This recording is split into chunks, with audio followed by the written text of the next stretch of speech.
Hey everybody, this is Marcus Coker, and today we're going to be working on moving your hips. So I started a series a couple weeks ago called Move Your Hips about Latin motion. So we're just going to continue on. So check out the previous video. It's either up here or up here, I can never remember, about Latin motion, and then we'll just pick up from there. Okay, so in today's lesson, what I really want to focus on is the idea.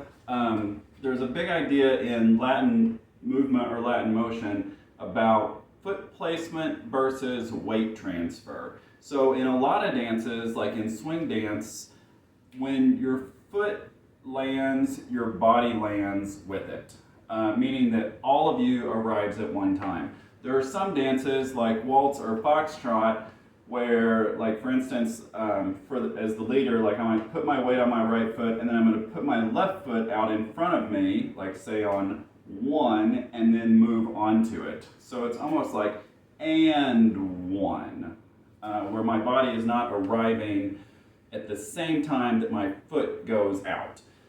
That is often the case in to get Latin movement. So we talked about how your hips can shift side to side. So as my weight moves to my right foot and then I settle into that leg, then the hip goes over. Yeah?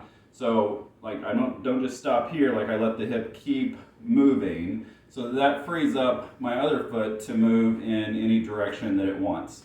So if I'm here and I've got all of my weight on both feet and then I switch it to my right, and then if I bend my left leg, so I'm really straightening out my right leg, settling into this hip, then I get a little more movement over.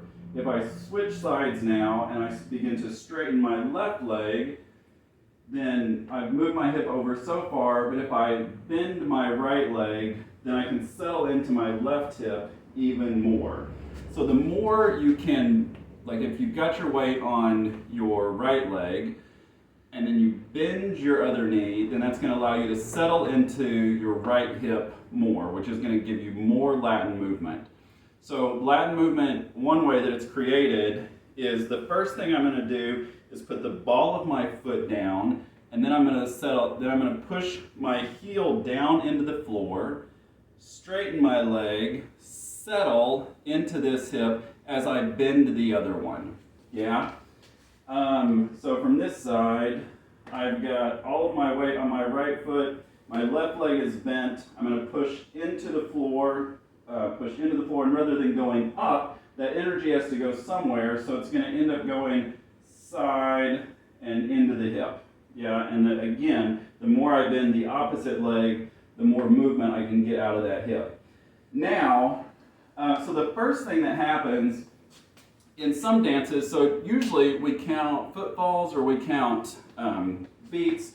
So like I might, if I were going to do merengue, then, and teaching that to a beginner, then I'm going to start with left, together, 1, 2, 3, 4. I go back with my right foot, or start with my right foot as a follower, 1, 2, 3, 4, 5, 6, 7, 8. So as a beginner, you learn that your foot hits the floor on the number, like on the whole number, 1, 2. So that's all my weight's on my left foot, all my weight's on my right foot. But in order to get Latin motion, and this is the big thing, and I'm sorry I'm taking so long to get around to it, but it's the thing that really kind of fuzzes up a lot of people, is in Latin movement, your foot moves, like in this case on 1, but you don't put your weight on it until later, until more like 2.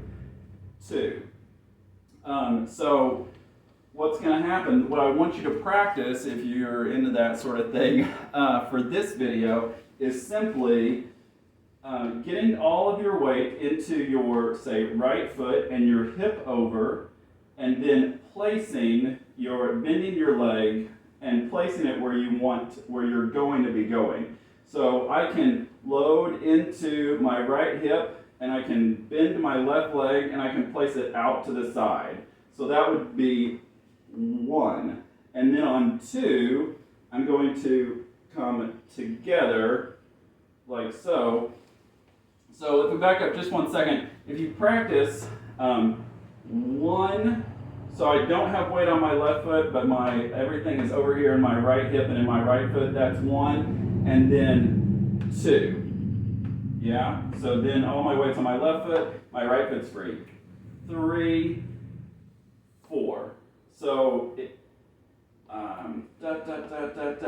it looks like I'm taking a step, but I'm not taking a step. And then from there, then you practice, you can move it to the side, 1, or 2, 4, we'll go here, like forward, 1. Or if I do it into my left leg, forward 1 on my right.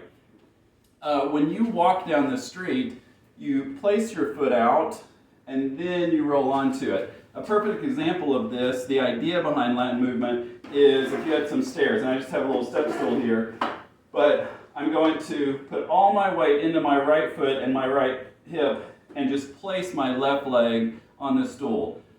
The stool doesn't have my weight yet. My left foot doesn't have my weight. And then as I come up onto the stool, then I place onto my left foot, I place my right foot. Yeah? But my weight's not in my right foot yet. So that's what's happening in Latin movement. You place your foot, but your weight doesn't go to it yet.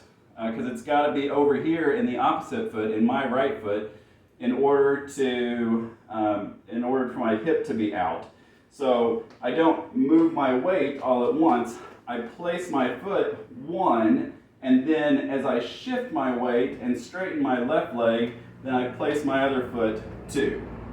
So it looks like I'm taking a step, but I'm really just getting ready to take a step. So 1, my weight's still back. 2, my weight's still back here in my left. 3, back here in my right. 4 in my left. Yeah? So you see that foot moving. Left foot moves as a leader. Left foot moves 1, but my weight's still in my right until 2. Yeah? This would be different if we were counting cha-cha or some song or dance that has that's syncopated, like 1 and 2 or 4 and 1. Okay, so that's the big thing that I'd like you to practice, and you can start with stairs, is just notice how you keep your weight on the lower foot here in this instance, but like my right, and then you can place your left. And then as you push down, straighten the leg, and bend the other one. That's exactly what's happening down here. But the temptation is always going to be, so like if I were going to walk upstairs, I would lift this leg, but instead of lifting it, I can take it out to the side. It's still bent though. That's what you have to have, is that bend in order to send your hip over to the opposite side. The temptation is people always want to move their weight at the same time. They want to put weight on that foot rather than just having it be a placement. Yeah, so my hips are over here, this leg's bent, and then as this leg's straightened, just like I'm climbing stairs, the other one bends and it places either together or forward or back, but there's no, very little weight on it, maybe 5 or 10%, like just for balance. Okay. That is a tricky subject, and I've got a lot on my mind today, so I hope that made sense. But if you have questions, please leave them in the comments below. In the next video, then I'll start talking about how to apply Latin movement to specific dances. We talked a little bit about merengue today, but merengue, rumba, cha-cha, salsa, those are the biggies. And then also what else is going on with the hips. Because today we're just sort of talking about side-to-side motion, the side-to-side motion you get as you straighten one leg. But even right now in this video, you can notice that as it goes to the side, it also kind of comes forward a little bit. Forward and around. So in the first video, we talked about some of the different ways that you can move your hips, side to side, around the front, around the back. You can do a figure 8. And I feel like there's one more. Oh yes, so and then there's a little thrusting, like forward, back, forward, back. So as you add technique to your salsa, you get a little bit of that forward. Your hips kind of come up and around, or sometimes they're doing that figure 8 pattern. But it all comes down to having a leg bent and then straightening that leg out and letting the hip settle, and letting it settle even more by bending the opposite leg.